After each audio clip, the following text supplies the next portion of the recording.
Hi everybody and welcome back to my modeling channel. So today we're gonna build a DC-3 on a scale 1/44 from the brand Minicraft. So let's open the box and see what we have inside. So initially we're gonna check this out. So we have a couple of sprues. This aircraft is for the polar exploration or expedition, so it comes with the ski and the extra part for the ski. So that's on those sprues, and but I'm not gonna use those ones. So I'm gonna keep them as save or trade them later on if somebody wants to do it. We're gonna start now with the clear part. You have the cockpit, the landing lights, and you have the dome, where you could do in the old days the astro navigation. Then we're gonna move on to the first sprue. It's a very fine engravement. We can see that all the palette lines are very well detailed. It's very thin plastic, white color, and so we have the wings, and the wings are in 3 parts. So that's the first part of this kit. Then we are going to move on to the fuselage itself. So as you can see, the windows are filled. Tiny engines, we have the gear. Here we have the wheels, the tail wheel on this one. And you have the engines, but there is not a lot of details that you can do, but I'm sure we're gonna get some result. And you have the horizontal stabilizer and the propeller. So the kit is very nice. It's a very thin plastic, so I'm sure it's going to be very enjoyable tiny model for this iconic aircraft. So now let's move on to the decal sheet. And the decal sheet, as you can see, basically you have the doors. We can display it with the different windows and even the cockpit windows, which are pretty nice. And you have the boots for the wings and the horizontal stabilizer. And they seems to be in pretty good shape, but anyway, most probably I'm going to use some aftermarket decals. But as you're watching this video, you will see that you already know which livery I'm going to make. So now let's have a look on the instruction sheet. As you can see, it's pretty straightforward, very well detailed. Especially for this type of very tiny kit, but you got all the instructions as well you want for the ski. And then you have the kit list, I mean all the parts list, and then you have the options for the paint job. So this concludes our kit review. So enough of talking, and let's start building. So we're gonna start our build by preparing the fuselage. So for this there is just the little parts to prepare, not much. And we will just close the fuselage. And we will later on close as well all the windows, as I'm gonna use decals later on. The same for the wings. It's a very easy kit to build, I have to say. Not much work, except maybe later on, but you will see what I will be talking about. There will be some issue on the aft part of the wings for the junction between the fuselage. That's normally some flaps, but you will see later on what we will have to do. So the build is pretty straightforward. We just have to follow the path. A little bit of filling up as well all the cavities with some putty, and more or less nothing else to do.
We are now going to put the second layer of filling.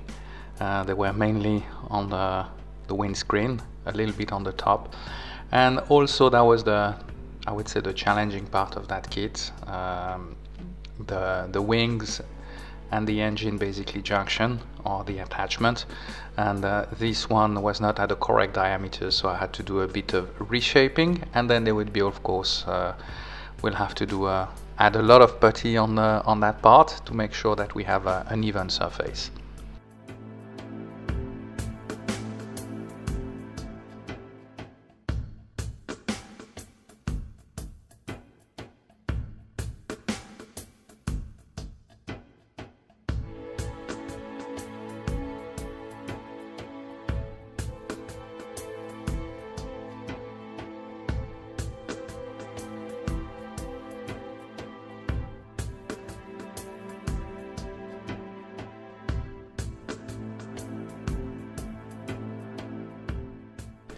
So this is what I was mentioning earlier. I had to add a little bit of a plastic part, a plastic card, just to be able to shape the tail basically, and to be able to put it correctly on the fuselage. So that's why it's a little bit of a mark, and then of course I had to delay or postpone that part for the transport, but after that I was able to do it correctly.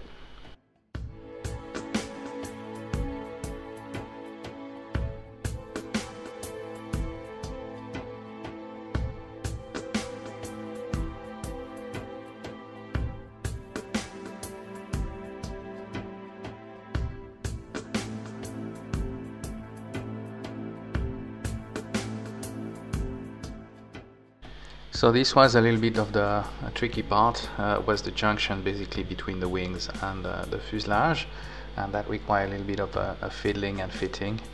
And when it's dry, of course, we're gonna fill all the gaps with some putty. But the aft part basically between the under flaps, the underbelly flaps basically require much more putty than I was expecting. But beside that, it was quite easy to handle.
It's now time to go to the paint booth, so I will paint the underwings and the underbelly and the wings, and horizontal stabilizer with aluminium color. For this I will use some Vallejo paint, but I have to say that I don't know what happened on this particular build. I had some issue with that paint, and when I removed basically the masking tape, it removed the paint accordingly. As you can see now, I have an easy fix. I'm using some enamel paint with a paintbrush, and with a little bit of caution you can avoid seeing any tracks that you've been basically correcting basically this paint defect. After that I will use some other masking tape, and I will put the tail, I will paint the tail and the upper fuselage in a shiny white color for this aircraft.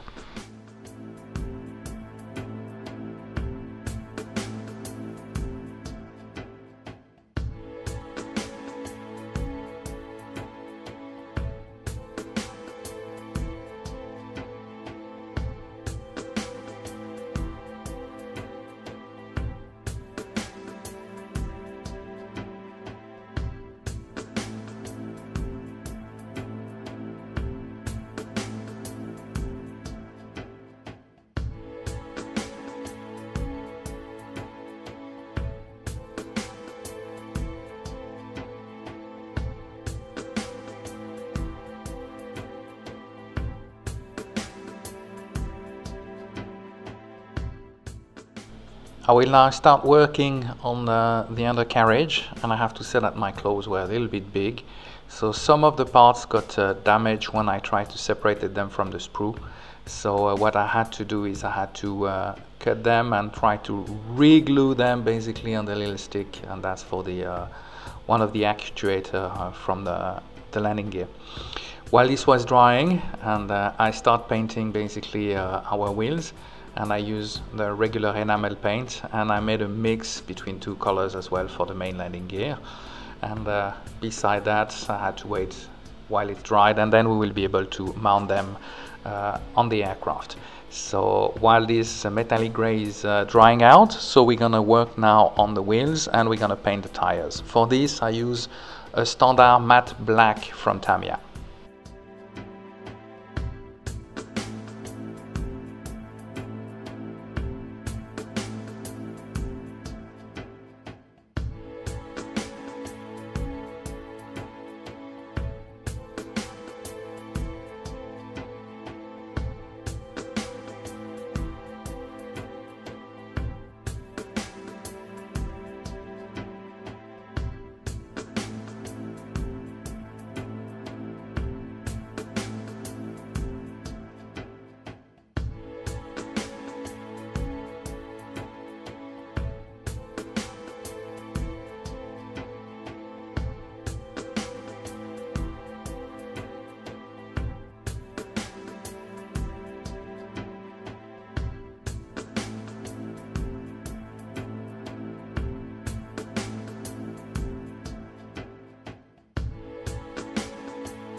Now that the undercarriage is dried, we are able to start processing our decals for QCA livery.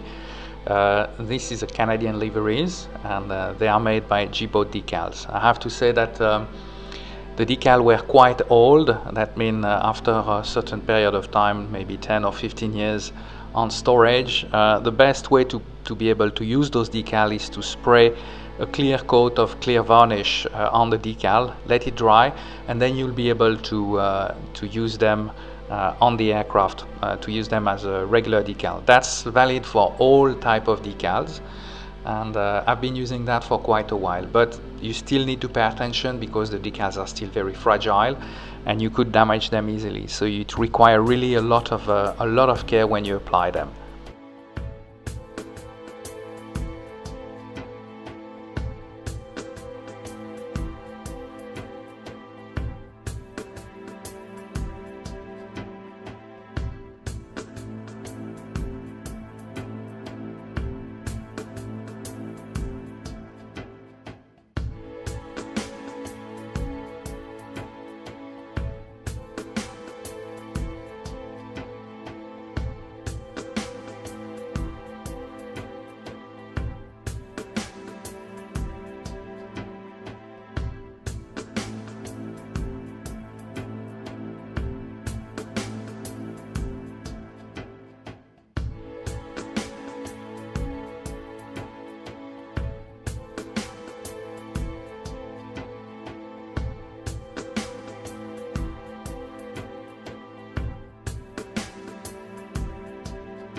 So this is the final result of that DC-3 on scale 144 from Minicraft.